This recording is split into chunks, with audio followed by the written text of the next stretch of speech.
Afternoon, folks. Sorry I'm a little bit late. Hope you're well. Make sure I'm coming through okay. Paul, how you doing, pal? Rohan, good to see ya. Hope everybody's well on this Friday. I had a little bit of a nightmare this morning. My dog was ill, so I had to take him to the vet. Anyway, he's okay now, back now, and ready to go for the charge. So it's the last quarter of the year. Thank God that quarter is done. A little debate I was having, actually, this yesterday. What people watching here, what do you think the average expected return for, let's say, hedge fund trader, an industry trader, or a professional trader would be? ROI at the end of the year. What would you expect their ROI at the end of the year to be? And there's a reason why I asked that question, because I'm going to show you my year-to-date performance. And let's see what you guys think. Whether if you're a new trader watching, you think, oh, I thought it would be better than that. Or if you're not, let's see. So for me, let me see if I bring this up. Can you see it better there? Yeah. 8 to 10%, 8%. Yeah, okay. Yeah, you guys are obviously a little bit more experienced. I think the main gauge that I take, right, is the SPX. So traditionally, the SPX since its inception has done 10 to 11%, right? I think it's on 15% this year, a decent year, which, considering everything happening globally, you think it's a little bit crazy, right? 15% year to date. I mean, I don't know about you guys, but for me, just in your kind of circle of people that you know, like there's people, for example, in this community here that are taking pay cuts, they have to move out, they're struggling, you know, friends have lost their jobs. So how that SPX, I know that the saying, don't fight the Fed, is certainly true, the stimulus and all that, but it's crazy to think the SPX has done 15% this year. I believe it's 15%. However, there was a kind of, so I know a guy here that works, you know, as a trader for a bank here. And I was asking him, because I'd never been in that world. Right, I know kind of what roughly a trader should make. I know what the goals, what a kind of good year is, what an average year is, blah, blah, blah. And he said to me, if they beat the SPX, they're very happy. Now, that is between 10 to 20%, right? So your big hedge fund traders are looking between 10 to 20%. The reason why, I think 8% is a bit low. You know, for example, you've got to be beating that SPX or else, you know, you're not a good trader, in my personal opinion. Or maybe you've not had a good year. But this is what I think is the problem with social media, right? Because a lot of stuff you see on social media makes that seem so low. You think about it, like if you have a 100 grand account, you make 20%, that's 20 grand a year. Which is why I always preach these funded accounts, because it's not about what you make, right? It's about what you have. The more equity you have, the more money you can make. So this is my year-to-date performance. Now, I thought, coming off the start of the year, I thought I was heading in for the best year I was going to have since I became profitable. Obviously, since before I was profitable, it doesn't matter. I was losing accounts, etc., etc. So this January, February, March, April, May, I was absolutely motoring. So I had 1.6%, 17.3. That was a great month, mainly out of that euro-pound trade. CAD Swiss was good as well. March a 3.1, April a 1.5, and May 11%. So up in this point in time, I was absolutely motoring. Now, I put here website start. I don't know whether, because I started streaming, because it's something completely different, whether that had effect. I don't want to blame it on that because I don't really think it has had an effect. However, look at the last 4 months. It's been absolutely abysmal. So I've done negative 12.4 in June, negative 4.6 in July. August I had no trades. Obviously, we don't want to talk about pound Aussie. I'm not going to put it in there because I didn't take it, but it would have been a decent month. But anyway. And in September, I've just closed for 5.6. Now look at the trades. It's just been abysmal. Look at that in June. 1, 2, 3, 4, 5, 6, 7 losing trades and 1 winning trade for 0.8 R. In July, 1, 2, 3. And look at the winners. 0 R on pound New Zealand, 0.6 R on 225, 0.7 R, 0.2 R this month on gold, and the rest was full losers. So year to date, as of right now, I'm on 11.9%. Obviously, this is without pound Aussie. You know, I'm going to forget about that right now. But this is what I think today is a good topic of the realities of trading. Now, if you are in that 10 to 20% per year, if you consistently do that, hey, Mohammed, how you doing, mate? If you consistently do that over the long run, and we're talking years and years and years, you'll be in that Buffett, Soros, that kind of category.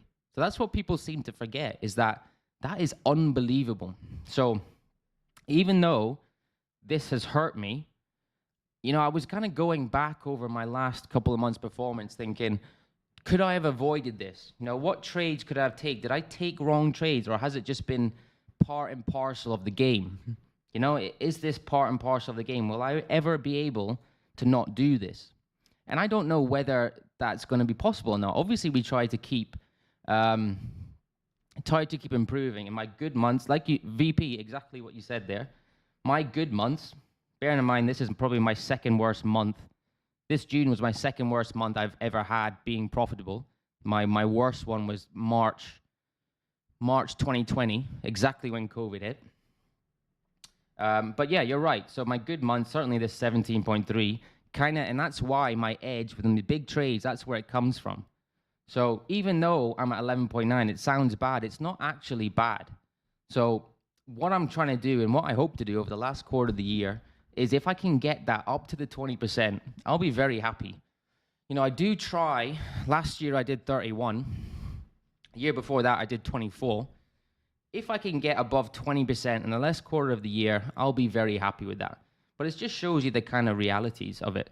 You know, for example, if you bring up a compound interest calculator here, and this is why I say what you have is the kind of most important thing, because if you're sitting on $1,000 account, right, and we talk about, this is why I always preach funded accounts, and let's say we do 5 years here, interest rate at 20% per annum, let's say, for example. In 5 years' time, that account will be worth $2,488, right, in 5 years' time. So there's your biggest thing of why a lot of people blow accounts and don't stay in the trading game, because is this worth it in 5 years for a lot of people?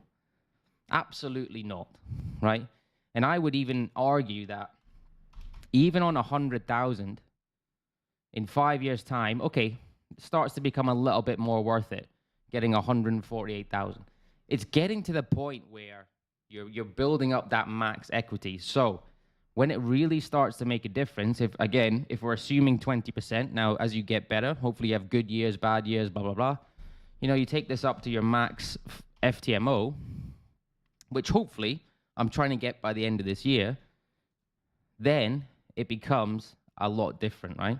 And if you can start to average a little bit better, the gains start to go, obviously, compound and compound and compound. Now, a lot of people might be sitting there thinking, money makes money. Exactly, VP, exactly. A lot of people might be thinking there, or sitting in this, looking at it, saying, well, in 5 years, it's going to take a long time. But for me, you're going to be 5 years older in 5 years anyway, right? So you might as well have this. I know you can say, okay, I'm going to take out some and blah, blah, blah, blah, but, you know, we look to continually increase that equity. But, you know, you'd rather have this in 5 years than nothing, right? So, you know, it just shows that we've got to treat trading as investing. You know, we've got to treat trading as a long-term game. And if you do the right things, remember, Buffett's and all the kind of famous investors of this world made their money later on by being patient. And it's the same thing we're doing with trading. We're just being patient. So even though some people looking at that 11.9 think, well, that's not good. You know, I've seen this person on social media make 100% a month or something, some shit like that. But anyway, excuse me. I wanted to show you guys that just to kind of be honest on what I've done in the year, how my last 4 months have been, and hopefully smash the last quarter. So yeah, money makes money, and that is the realities of trading. And if you are, you know, that consistent 10, 20% trader, you could technically go and apply for, you know, and to be an institutional trader and trade off a hell of a lot more equity. So anyway, that's not personally what I want to do. Okay, let's get into the markets. Let's get into the market. So the SPX, as we kind of thought, is falling. It's certainly falling down. Now, we talked about this, I believe it was here on Wednesday, about a possible complex corrective. So I don't know whether you guys caught this or not, but here was a kind of inclination that this wanted to fall. Very similar to this hammer candle here. However, this one didn't take, and it moved up. But again, we go for the law of large numbers. If this happens 100 times, I think more likely you're going to get this scenario than this scenario. So if you're looking at this index and you saw these double hammers on a little bit of increasing volume, you could be looking again at that yen, at that Swiss, and at that US dollar at this point in time, certainly against the Aussie CAD in New Zealand. So I don't know whether any of you guys did that or kind of used that sentiment. You know, certainly we use this B wave as quite a key area for trend continuation. And, you know, breaking through there, it certainly looked quite bearish. Added to that, if you take a look at the chart, so for example, Aussie yen, let's look at Aussie yen. At this point in time, when we were pushing on, actually, I think the smaller time frames is a better example for this, if we're talking intraday. So we look at this 15-minute, considering that move happened quite recently, and you're seeing the Aussie yen push on in what looks to be a decent corrective, and you look at that SPX, and you're thinking about the SPX as a possible complex corrective, as we thought, you're looking for shorting this pair, right? You're looking for areas where we can get in and short the Aussie yen. So you kind of got an inclination there, right? Because this was pushing up, and when I was looking at the smaller time frames, not that I was trading it, you know, the New Zealand was quite pushing on a little bit, the Aussie was pushing on it, and I just didn't buy it. You know, I didn't buy that strength in it. So that's why we do our risk sentiment, because then obviously we see it come off a little bit. Now, where it is now, where the SPX is now, I'm thinking of a funding account route and growing a personal account. Yeah, I think funding accounts, certainly if you don't have a lot of cash, which not a lot of people do, is the best route. Now, there are obviously pros and cons of funded accounts. You know, the challenge for FTMO is a massive con for that funded account. However, you just have to get it. You know, for real traders, that challenge stage is so difficult. You know, it's like my Everest. Every time I do it, it's like my Everest. And I hope once I get this 400, I never have to do one again, because I dislike them. You know, it's not real trading in my personal opinion. Getting 10% in 30 days, it's so difficult. But after you get it, it does get a little bit easier and a little bit easier. Once you get ahead, it gets a little bit easier, a little bit easier. But I do think, yeah, you possibly using a funded account to fund a personal account, but you know, getting that funded account is certainly the way to go for my personal ethos anyway. However, SPX, so we're supposed to be getting a 4-hour hammer candle here on a little bit of volume. Maybe we come into a pullback again. So we've had impulse to the downside, pullback, impulse to the downside, possibly we're still in pullback. So we've got to continue with risk off. Just be wary of a slight pullback today. I say today, but maybe over the next few days. But our bias has to be continuation to the downside, because that's what the chart's telling us. We look at the daily chart. This shows that breakout retest of the trend line, although we didn't think it was going to happen at that point in time, has played through. So our next point of interest is at this swing low. You'd expect the markets to get there, even if we do have a slight corrective on smaller time frames. It's kind of like a magnet to these areas. Saying that, the daily doesn't look massively extended. Right, so this could drop today. Absolutely, it could drop today. But just be looking at that, I would say 4-hour, smaller time frame charts for a potential continuation to the downside. There's nothing there, like I said, nothing there indicating to me that this market wants to push back up and be resilient. Until we see that, your bias has got to be looking for pullbacks, for continuation to the downside, or looking for confirmation on stuff like that, B wave, and break underneath lows. So it's certainly risk off. Dollar again in a slight pullback mode. Notice how they tried to, or the dollar bulls tried to push it up. It didn't quite work. Dollar bears tried to push it down. Didn't quite work. We're at the stage where we're just correcting. 20 period is now catching up. We're starting to digest this impulse to the upside. You know, it's the same thing with the SPX. We're looking for a reason to get into dollar longs. So if we get that 20 period catch up and, you know, an engulfer, something similar like this here, that indicates to us, ideally on a high bit of volume, that dollar wants to continue to rise. You've got to play that. You know, we've got to go with that trend until it stops. Slight doji candle here on the daily. However, if you digest it on the smaller time frames, it just looks like a pullback. So for me, wait for that 20 period catch up, give yourself a catalyst, and continue to play dollar longs until it stops. Because if you have been doing that for quite some time, you know, here, you'd be making a decent bit of money. I don't know whether, have you guys been making money on the dollar long? I presume some of you have been making money on dollar long, right? I know, Rohan, you had a USD knock trade. But you just got to continue doing that. Now, the difference with this is, because we're getting this type of pullback, we don't want to see this fall off a little bit. Okay, so we want to continue within this trajectory of this channel that it is doing now. And we certainly don't want to break below here, because I know I talk about the ABC, but it wouldn't really be, in terms of price action, as clean as we'd want it. So we do want this to continue like this. Let that 20 catch up for a catalyst to go long, my personal opinion. So yeah, dollar long still makes sense. Now, the only pairs that I have are cryptocurrencies, actually. So I was looking at Litecoin this morning, but that went. So this is another, we'll just use this as educational purposes. This is nice. You can kind of see that squeeze into the area. Your head and shoulders here, left shoulder, head, right shoulder. Few bars of accumulation. You can call this a V reversal, complex. Big hammer rejection here. Few bars underneath that level. If you had taken that break, you would be quite happy right now. I would be looking at the breakout retest, but it's obviously gone too far.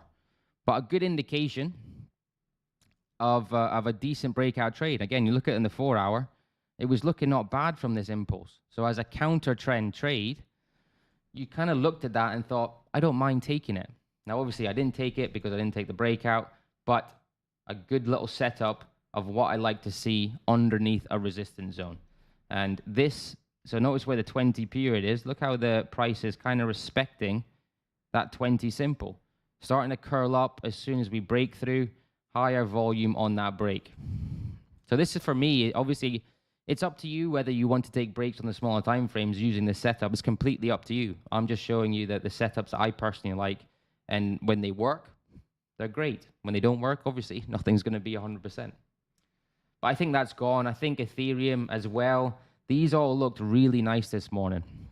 Although they were counter trend, but if I'm taking this on the 30-minute, although I'd like to have the daily as confluence, of course I would, you're really looking at 2 time frames above for your higher time frame confluence.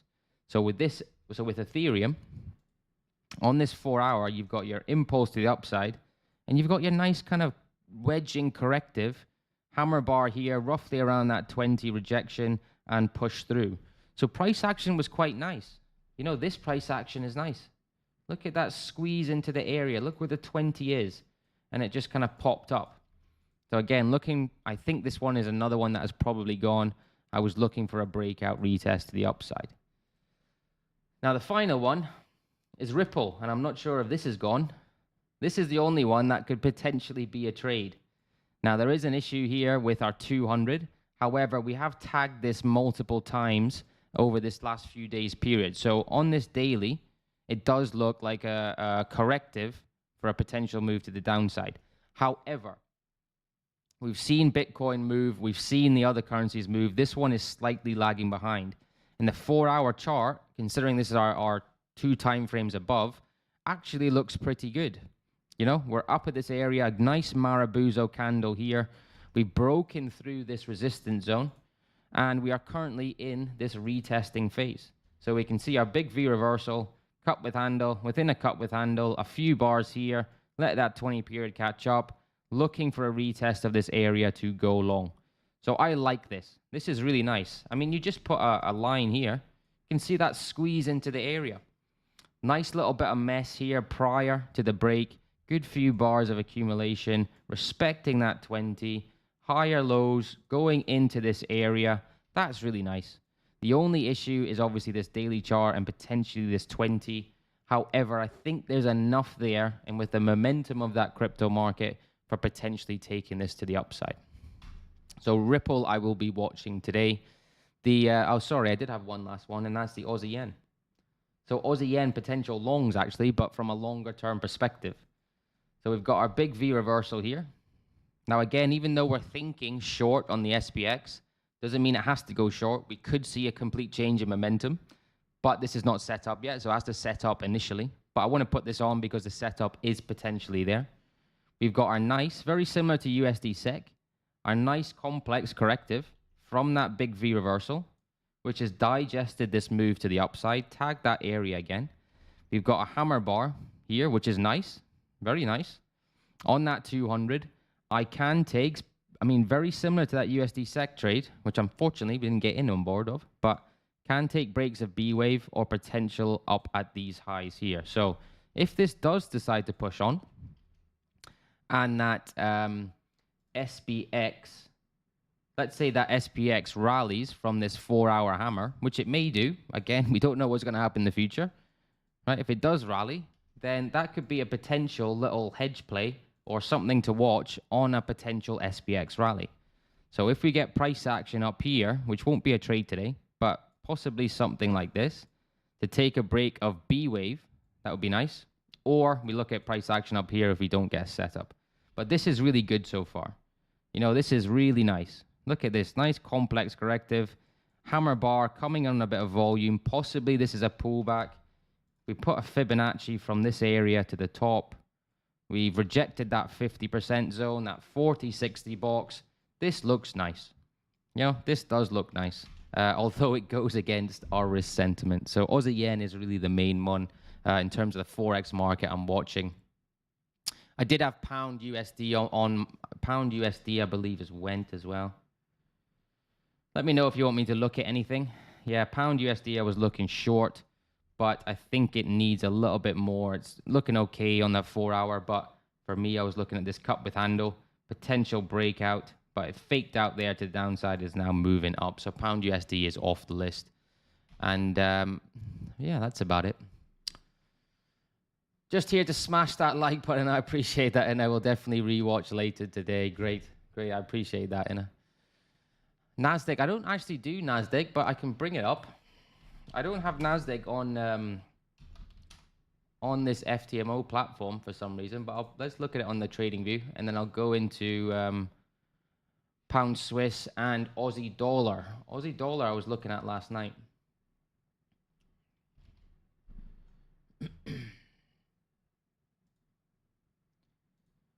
How's everybody's trading going, by the way? How's everybody's trading going? Yeah, they're not, I mean, very similar to the SPX, right? On this NASDAQ. Look at this nice corrective here. Push down. There was your confirmation that this wants to continue to the downside. You've had a slight movement back to that 20, although this isn't really that nice. You look at that. It's not something that I prefer to see for trend continuation. I think you get the same with the SPX. You know, possibly a little pullback for continuation to the downside, but your bias has to be short. I would just be wary of selling it right now, just because, you know, these hammer candles, I didn't invent these hammer candles. They're hammer candles for a reason, and it could produce a slight pullback considering it is Friday, maybe some slight profit taking from this area down here. Could come back and retest this resistance zone. So, although I like it short, maybe wait for something like this. I wouldn't be selling it right now. But if it does decide to go, you know, like I said, we do know markets fall quicker. A confirmation of a break and close underneath that area, because it is a hammer. So we like to see breaks of wicks for that hammer. Then, yeah, decent entry, going with that momentum. But bias is certainly to the downside. Good. Oh, God, you're all trading better than me. Maybe you guys should be streaming. Good. I'm glad. I'm happy about that. Pound Swiss for lamb. Okay, pound Swiss. Pound Swiss. Pound Swiss. Are you thinking short lamb? Or are you thinking counter trend long? So, we had a nice pullback there. It's not, notice how, this is why I think B wave is quite key. Notice how we didn't get a close underneath that area, right? Market tried to take it down and completely rejected and is now pushing back up. So really, you're probably thinking this gets a little bit of momentum to the upside. And it is pushing on. It is pushing on. I don't know whether, are you in it already, or are you waiting for an entry? Because if you're in it already, it looks to be certainly getting up to this resistance zone here, potentially. Maybe if it's not respecting this, it'll come up to here, but it certainly looks like it'll get up to this point anyway. Just because of how that 4 hour is. Yeah. So this is decent now because, as I said, breaks of B waves are key, but it didn't break and close underneath this area. Now it's not an ABC because this has broken through the lows. But what you could get is, you know, potentially this is a fake out short.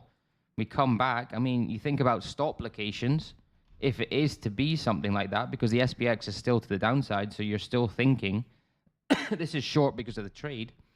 But maybe it gets back to those stop locations. So yeah, I think your main area firstly is at this, but double bottom on this 4 hour, yeah, you could call it a double bottom. The best double bottoms, actually, if you have a double bottom, let's say price action comes here, the best ones, the second one is slightly higher than the first. But yeah, I can see your bias there on a double bottom for sure. I like it long intraday. I would just be wary that you are going against that trend. So it is counter trend. So just be aware of that. Although it does look bullish, I do think it'll get up here. But yeah, not a bad trade. Aussie dollar. Now, Aussie dollar, this was interesting because there was an argument for a trade here on this hammer bar. However, if we look at this, there was something that I just didn't... No worries, Lam. No worries. There was something that I didn't like about it. You know, I don't normally like these massive candles, like massive catalysts. I prefer them not to stand out as much on the chart. I mean, look at this one here.